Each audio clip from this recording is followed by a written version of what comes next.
Bonjour à tous, c'est le Killer qui vous parle donc pour une nouvelle vidéo comparaison et aujourd'hui qu'allons-nous comparer ensemble? C'est très simple, deux ensembles de jeux tirés du film Lego Ninjago et donc à ma gauche vous aurez le 110 607, le Ninjago City Chase, la poursuite dans la ville, et à ma droite justement pour lui faire face le 110 629, le Piranha Attack, ou en français l'attaque des piranhas. Deux modèles coûtant chacun 19,99 €, donc pas vraiment de l'entrée de gamme, mais presque, en clair des modèles assez peu coûteux. Et donc justement, je me suis dit c'est encore plus intéressant de les comparer car c'est des modèles que, vu leur prix, vous aurez peut-être plus de chances de pouvoir vous procurer que des modèles un peu plus coûteux. Voilà.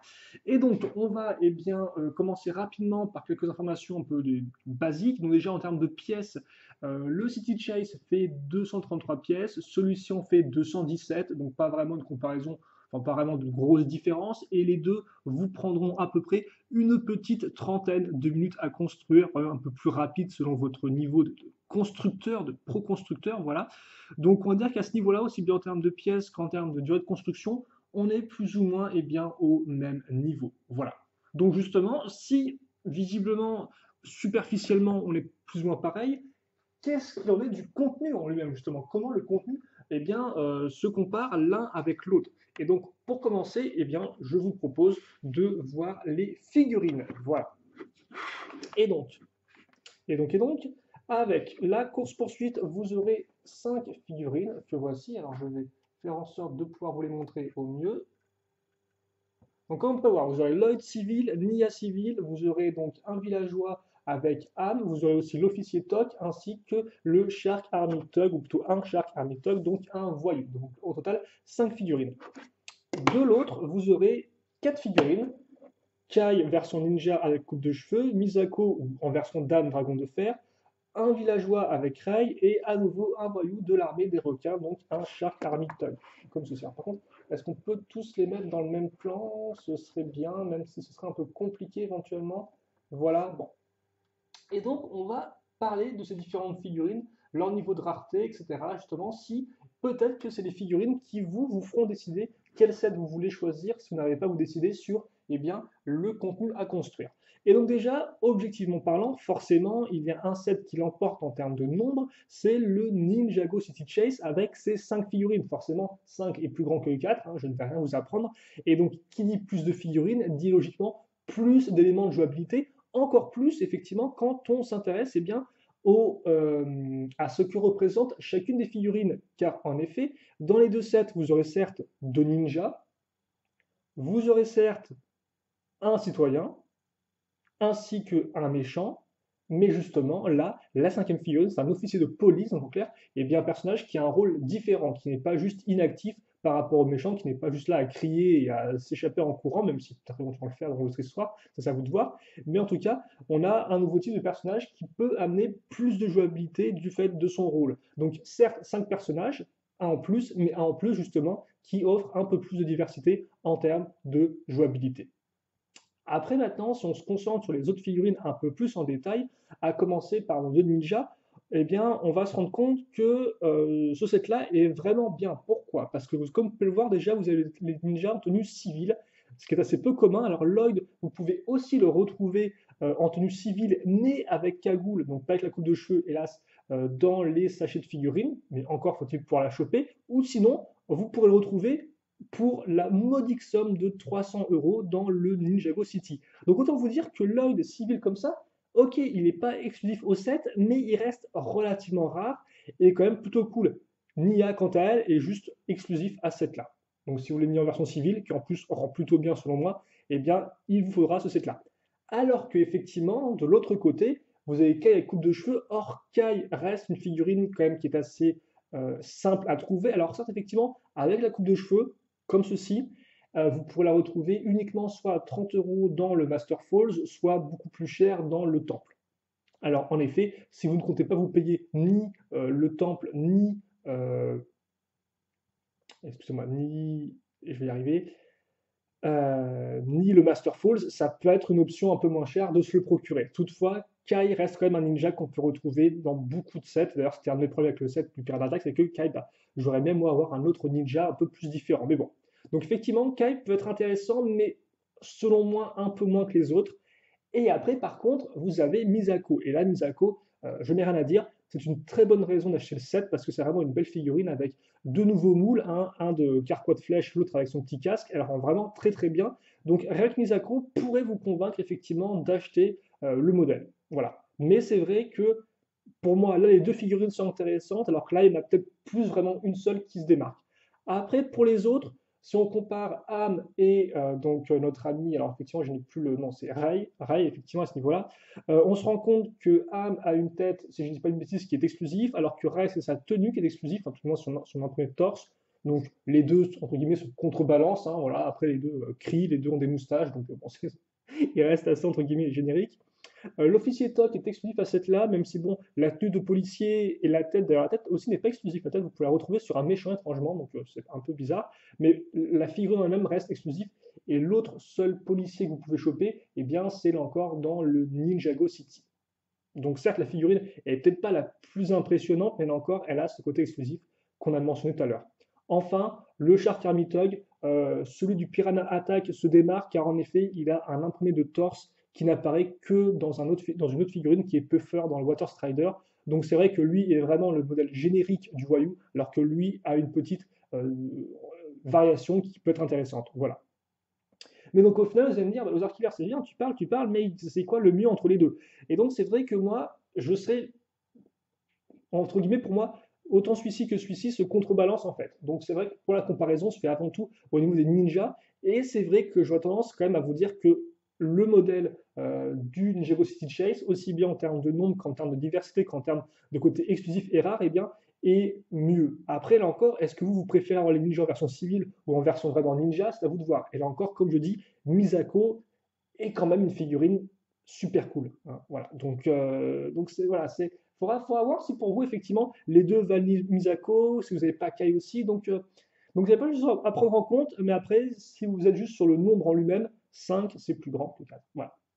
Donc à vous de voir effectivement selon les scènes de jeu que vous voulez créer là encore, mais je pense moi avoir fait suffisamment le tour. En tout cas, je trouve que le Lego Stitch Chase a un bon avantage, même si voilà, j'aime aussi l'imprimer, j'aime aussi la variation ici, donc bon, ça c'est à vous de voir. Bref, maintenant passons eh bien, au contenu en lui-même des deux modèles, à commencer eh bien, par le Ninjago City Chase, alors qui va contenir justement 4 éléments, si je ne dis pas de bêtises. Donc vous aurez eh bien, une sorte de petite partie avec des lanternes, comme ceci. Voilà, on va mettre comme ça. Vous aurez aussi un petit véhicule, donc un tuk-tuk, comme ceci. Alors, par contre, je suis en train de me rendre compte qu'on est forcément, comme on est avec du plan, ça flash pas mal. Voilà. Vous aurez un petit stand pour le marché et le petit baril de pommes qui va avec. Alors par contre, forcément, vu que on va reprendre un peu de hauteur, voilà, si vous voulez bien, vous m'excuserez. Comme ceci. Ah, par contre, voilà. Et de l'autre côté, pour le Piranha Attack, eh bien, vous aurez un pouce-pouce et vous aurez justement le fameux Piranha du titre du set. Voilà. Donc ça, ce sont eh bien, tout le contenu des deux modèles. Et donc là encore, forcément, une différence de jouabilité tout d'abord en termes de contenu, c'est que d'un côté, eh bien, vous avez en effet un véhicule, tout comme ce set-là, mais justement, le Lego Stitch Chase, c'est plus qu'un véhicule, le tuk-tuk en l'occurrence, c'est aussi donc des structures avec le petit stand et avec les petites loupiottes, les petites lanternes, appelez ça comme vous voulez, voilà, avec les deux poteaux, ainsi que bon, le petit panier de pommes, c'est pas un point important. Alors que, en effet, dans le Piranha Attack, vous avez entre guillemets juste deux véhicules. Donc déjà une comparaison qui peut se faire en termes de jouabilité, c'est-à-dire que avec le Piranha Attack, on va principalement être, je pense en tout cas, après c'est aussi votre imagination qui va jouer, on va être dans un cas de figure de course-poursuite entre deux véhicules. Alors bon, effectivement, l'un est un véhicule qui se déplace avec des jambes humaines, l'autre est des jambes robots. Donc je suppose que le Piranha Attack va vite rattraper le pouce-pouce. Mais bon, hein, c'est comme ça. Mais en tout cas, là, effectivement, on est plus à même dans des scènes juste de course-poursuite entre les deux véhicules, tandis que là, on peut varier un peu plus. On aura en effet aussi des scènes de course-poursuite, mais plus soit avec des figurines qui se courent après, ce qui est effectivement sur la boîte, hein, la notion un peu de parcours et d'entraînement ninja avec justement les figurines que vous pouvez raccrocher sur les lanternes, sur la boutique, ou encore contre le véhicule en lui-même, au pire. Mais aussi donc d'autres scènes de jeu grâce au stand. Par exemple, voilà, aller acheter des fruits, ce genre de choses-là. Donc vous pouvez peut-être un peu plus créer des éléments avec ce set-là. Mais après, là encore, ça dépend de votre imagination. Donc c'est plus moi ce qui me vient d'abord en tête. Voilà. Mais après, c'est aussi à vous de voir et de faire un peu à votre sauce. Mais c'est vrai qu'en termes de diversité, là, on n'a que du véhicule, alors là, on a un véhicule et de la structure. Après, forcément, ça veut aussi éventuellement dire que là, on a affaire plus à des scènes de jeu un peu plus fixes. Forcément, les structures, elles ne se déplacent pas. Donc, c'est vrai que éventuellement, autant là, vous pouvez prendre les deux véhicules et faire n'importe quoi dans votre chambre avec, autant là, ce sera peut-être un peu plus centré sur Terre, bref, posé sur Terre. Après, toutefois, malgré cette différence, donc en termes de diversité de jouabilité, on peut se rendre compte quand même qu'on a un élément similaire entre les deux, c'est qu'on a deux véhicules qui appartiennent non pas aux ninjas, non pas aux méchants, mais aux citoyens. Alors, là encore, petite différence, c'est qu'un des véhicules, justement, appartient euh, vraiment à un citoyen, le pouce-pouce en l'occurrence, tandis que l'autre, c'est plus un véhicule de police, le tuk-tuk. Toutefois, les deux véhicules, comme on peut voir, eh bien, ne sont pas des mechas avec des formes de requins ou des mechas énormissimes, ce sont vraiment deux petits véhicules traditionnels des pays asiatiques. Donc on va peut-être lever ça. Alors, là encore, c'est vrai que la lumière, le véhicule blanc a tendance à refléter la lumière de façon un peu violente. Donc effectivement, deux petits véhicules traditionnels. Alors là encore, différence, hein. L'un est motorisé en soi, alors que l'autre est plus à pas, donc lui est encore plus traditionnel que celui-ci dans l'idée. Et là, vous pouvez peut-être me dire, ah bah, lequel est le mieux, Loser Killer? Là encore, c'est une question de goût, mais c'est vrai que moi, j'aurais peut-être plus à même d'aimer le pouce-pouce, pour tout vous avouer, que je trouve peut-être effectivement un peu plus intéressant et un peu plus original, aussi bien en termes de construction qu'en termes de design. C'est vrai qu'effectivement, lui, c'est un véhicule qui m'a fait un peu ni chaud ni froid, mais aussi parce que je suis pas non plus un gros fan du design. Après, là encore, si vous aimez plus le design de celui-ci que de celui-là, bah forcément, vous irez vers celui-ci. Mais c'est vrai que j'ai un peu préféré celui-là. Après, toutefois, on peut quand même noter des similarités entre les deux. C'est-à-dire qu'effectivement, les deux véhicules eh bien, ont tous deux places pour des figurines, une place pour le conducteur et une place à l'arrière pour, entre guillemets, soit la personne arrêtée, soit effectivement la personne qui utilise le service du pouce-pouce. Aussi, à noter, le petit véhicule là est intéressant parce qu'il a des barres donc pour accrocher des figurines dessus afin de faire des cascades, mais comme vous pouvez le voir, vous avez aussi des barres ici à ce niveau-là. Donc je veux dire qu'en fait les deux, en termes un peu de si vous voulez accrocher des figurines sur les côtés pour faire un peu des sortes de cascades, bah, vous pouvez le faire honnêtement avec les deux. Bon, celui-ci effectivement a plus de barres, mais c'est aussi possible avec celui-là. Voilà. Après, c'est vrai toutefois que celui-ci est un peu incomplet dans le sens où de base, bah forcément, on imagine plus un autre citoyen être le client du pouce-pouce que mettre un ninja à l'intérieur en fait. Après, là encore, hein, c'est vous qui imaginez avec vos figurines, alors qu'effectivement, là, avec le policier et le voyou, bah, les deux places sont remplies logiquement. Alors que là, bah, forcément, je me vois mal de Misako en train d'être assise et d'attendre qu'on la pousse, quoi. Donc voilà, c'est vrai qu'effectivement, il y a ce côté qui est un peu particulier. Et peut-être qu'un autre citoyen aurait pu être intéressant afin de compléter tout ça. Mais en tout cas, comme vous avez pu le voir, je trouve que les deux véhicules eh bien, sont plus similaires que ce qu'on pourrait penser en termes de fonctionnalité de jeu.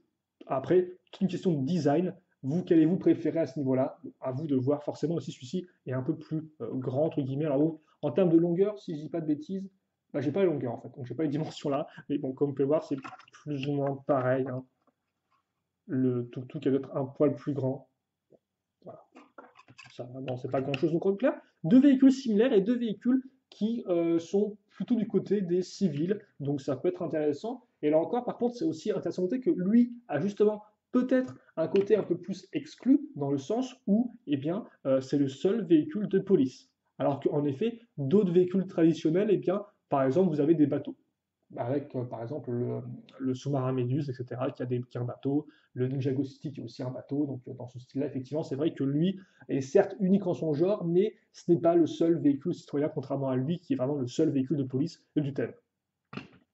À prendre en considération éventuellement, voilà, mais là encore, c'est plus des éléments, entre guillemets, de rareté, et je pense que voilà, vous n'êtes peut-être pas les plus, les plus intéressés par ce genre de notion, mais quand même, je tenais à le préciser. Comme ça, maintenant, vous aurez bien tout ça en tête. Et après, bon, bah, le reste n'est pas vraiment comparable. C'est-à-dire que voilà, vous avez une structure qui est ici, avec le petit stand qui va bien,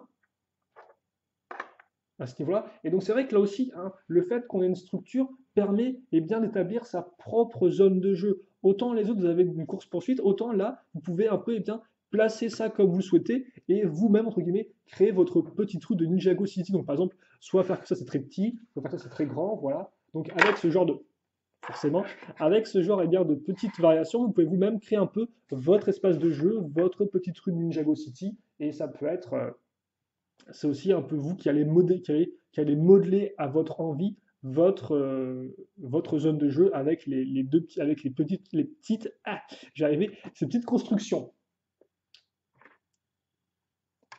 Et maintenant, je pense qu'on va peut-être revenir par contre. Donc voilà, donc Fritant, ça c'est la petite structure, vous pouvez modeler, elle est plutôt sympathique. Le stand, là encore, est assez unique en son genre, vu que les stands, eh bien, vous n'en aurez pas beaucoup dans Ninjago City, une fois n'est pas coutume en termes de set, donc ça peut être intéressant à ce niveau-là.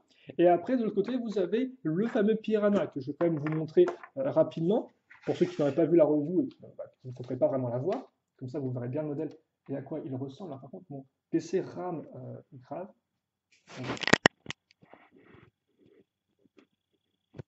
Donc on va faire en sorte que ça ne rame pas, merci, c'est gentil. Et donc voilà pour le petit Piranha, comme vous pouvez le voir. Je vais vous montrer rapidement. Ah, par contre, ça rame beaucoup. J'espère que ça ne se verra pas sur la vidéo finale, sinon je vais sûrement pleurer. Donc il s'ouvre, il a des petits missiles, etc. Et donc c'est vrai que là encore, en termes de jouabilité, lui a peut-être plus de jouabilité parce qu'il a effectivement des missiles, ce genre d'éléments, etc. Mais un autre élément, je pense, qui est plus important et qui va vraiment en fait permettre de comparer les deux, c'est la construction en elle-même du modèle. Car en effet, autant celui-ci a peut-être un contenu un peu plus diversifié avec ses différents décors et autres, autant je dois. Ah, par contre, c'est vrai que je me suis trompé en fait. Attendez, comment ça fonctionne? Qu'est-ce que j'ai fait? Ah oui, j'ai mis carrément mis. Excusez-moi. J'ai fait une erreur quand j'ai remonté le set. Voilà, de base, il est comme ça. C'est ma faute. Effectivement, une comparaison assez intéressante, c'est que certes, lui a plus de contenu, autant en termes de construction, je trouve, et en termes d'usage des pièces, c'est le Piranha Attack pour moi qui l'emporte. Parce que comme vous pouvez le voir, le Piranha Attack utilise une pièce de coque de bateau à l'envers pour faire du piranha. Il y a des constructions assez intéressantes aussi au niveau du pouce-pouce en lui-même. Donc c'est vrai que d'un point de vue purement construction, je pense que celui-ci est plus intéressant. Alors forcément, celui-ci est plus diversifié dans le sens où vous allez construire et des structures et un petit véhicule, voilà. Mais toutefois, celui-ci, je trouve, a peut-être plus de surprises en termes de construction et dans la façon dont il utilise les pièces. Après aussi, bien sûr, un avantage de ce modèle-là, c'est que si vous voulez vous payer un modèle de l'armée des requins et que vous n'avez pas envie de débourser 30 euros ou alors que vous hésitez, eh bien, celui-ci est à 20 euros et aussi il est très bon. Hein. C'est effectivement le modèle Piranha, il est vraiment très très mignon, je trouve. Enfin, il est très mignon, il est assez original, il est vraiment bien fait et donc pour moi, eh bien, c'est un de mes modèles préférés de l'armée des requins, même si c'est pas spécialement le plus massif. Donc effectivement, si vous hésitiez en mode genre ouais, je sais pas trop si je prends le requin, le Mantaret, la Méduse, etc., eh bien pourquoi pas prendre le Piranha. Il ne coûte entre guillemets que 20 euros et il est vraiment très très bien. Voilà, donc ça peut aussi être, là une introduction à l'armée des requins à un prix plutôt cool, ouais, plutôt cool, on peut le dire. Et donc en conclusion, vous allez me dire, bah, c'est bien, ça veut dire que tu parles, mais lequel est le mieux au final? Eh bien, honnêtement, ça dépend là encore de ce que vous recherchez. Il n'y a pas vraiment de mieux ou de moins bien. Moi, personnellement, j'aime ces deux sets vraiment beaucoup. C'est un peu, je pense, mes deux sets préférés enfin, mes sets préférés. Ils font partie des sets que j'aime vraiment beaucoup dans cette vague du film. Dans cette grosse vague du film. Autant celui-ci, effectivement, pour la vague 1, je trouvais qu'il apportait avec lui eh bien, une petite structure pour 20 euros, ce qui était vraiment très sympathique en termes de prix, voilà, et aussi la diversité en termes de figurines et en termes de contenu. Autant celui-ci, eh bien, j'aime beaucoup, là encore, la sélection de figurines, avec Misako surtout, et surtout, j'aime beaucoup le Piranha, que je trouve vraiment très très bien fait, en fait. Donc pour moi, les deux ont leurs avantages respectifs, aussi leurs petits inconvénients, et là encore, tout dépend justement de ce que vous recherchez. Après, voilà, c'est vrai qu'en termes de jouabilité, en termes de diversité de contenu, c'est peut-être plus celui que je vais vous recommander. Toutefois, si vous, tout ce qui est un peu structure et autres, c'est pas vraiment votre kiff, c'est pas vraiment votre délire, bah, pourquoi pas aller avec le Piranha, qui effectivement est un très bon set, un choix de véhicule, et qui eh bien, a une construction, ma foi, assez intéressante et qui a un bon design. Voilà. Donc pour moi, les deux, honnêtement, sont plus ou moins au même niveau. Tout dépend de ce que vous recherchez. Des fois, l'un bat l'autre dans certaines catégories et vice-versa. Voilà. Donc après, c'est un peu à vous de voir eh bien, ce que vous avez préféré. Je vais mettre les figurines rapidement, je vais les remettre proprement. Après aussi, le mieux, ça peut être d'acheter les deux. Parce qu'effectivement, je ne travaille pas chez Lego. Toutefois, je pense que les deux modèles eh bien, se complètent bien. D'un côté, vous avez la structure, la petite rue, et de l'autre, eh bien, vous avez la course-poursuite qui se fait dans la rue, justement, avec les véhicules. Bon, mais aussi, vous faire la course-poursuite avec vos figurines. Mais bon. Donc les deux aussi se complètent bien. Mais toutefois, si vous n'avez que 20 euros et un choix à faire, eh bien, j'espère que cette vidéo vous aura aidé à vous décider. Là encore, à vous de voir quelle figurine vous préférez. Si vous préférez avoir Nia et Lloyd, deux figurines plutôt rares et plutôt cool en civil, ou si à l'inverse, vous préférez les ninjas. Dans ce cas-là, ça peut être celle-là qui est plus intéressant, surtout qu'en plus Misako est vraiment très chouette. Et après, comme je vous l'ai dit, bah, structure et véhicule ou véhicule contre véhicule, armée des requins ou juste l'aspect un peu plus citoyen de Jago City. À vous de voir ce qui vous intéresse dans les deux. Ça, par contre, c'est à vous de le voir et ça, je ne peux pas vraiment décider pour vous. En tout cas, j'espère que vous aurez apprécié cette vidéo comparant. Elle était, ma foi, plutôt longue, mais j'espère qu'elle était quand même assez enrichissante et intéressante. J'espère ne pas vous avoir pris trop de temps, hein, voilà, et que ce que j'ai dit était suffisamment intéressant à vos yeux. En attendant, nous, on va se quitter là-dessus. Donc, j'espère que vous avez apprécié cette vidéo de comparaison. Et puis, on se retrouve bien sûr très prochainement pour une nouvelle vidéo. Questions, commentaires, allez-y, bien évidemment. Au cas où je n'aurais pas répondu à tout, même si j'ai quand même bien parlé. Mais je suis quand même là pour lire vos commentaires et y répondre si besoin est. Et pour le reste, passez une bonne journée, une bonne soirée, une bonne tout ce que vous voulez. Portez-vous bien, bien évidemment. Et à la prochaine. Salut, salut!